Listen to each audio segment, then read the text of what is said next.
So I have my guest over here, Rebecca Cranage. Please state your major, concentration, and minor if you have one. All right, so my name is Rebecca. I'm currently a junior here at Manhattan College.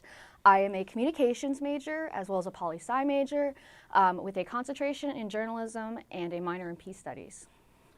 So currently, what specific current events have impacted you recently? Obviously, the hot topic right now is the Nashville shooting. And so, we kind of talked about it in class before. And so, as a New York State resident, the gun laws are pretty tight here. So, of course, it's always a constant worry on my mind. But I would say something that's affecting me a little bit more would be obviously the overturning of Roe v. Wade, which happened, earlier this. I think it was over the summer. But as of just recently, like this week, a bunch of states, Kentucky, have passed legislation further banning abortions and limiting women's rights. And so that's kind of something that's been weighing on me a lot. Since these particular events have impacted you, what have you been currently doing to keep healthy? So I would say something for me is a lot of people I know tend to try and escape when they're conflicted with stuff. Me, I kind of run towards the fire in a sense. So I've been doing a lot of activism in terms of especially digital media. So, posting online, things like that. But I've also done like journalistic endeavors, I guess you could say. I've written stories for blogs about how the overturning of Roe v. Wade is much more than just the banning of abortions. It's limiting healthcare access, especially to underserved communities and communities of color specifically. And so I've been keeping healthy just by staying informed.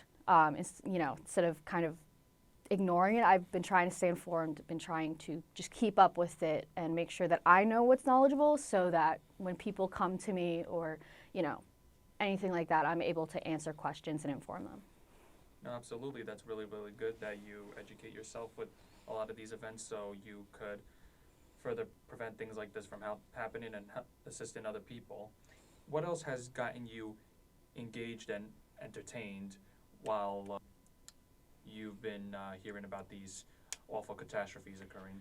I would say something that it's finding communities 100% of just finding communities of other women of color, of mentors, professors that you can talk to openly about these things, of that you can really, I've been lucky enough to have groups of people where I've been able to be myself and express myself properly. And so I would definitely say, in terms of, it's hard to be, say that, oh, this is how to entertain yourself with tough topics like this. But I would definitely say just try to make the best of it, regardless of how hard it is to kind of stay positive sometimes, of, just finding those support groups that you need. Absolutely, absolutely. Thank you very much for conducting this interview with me, and that's all we have for today. Thank you. Of course.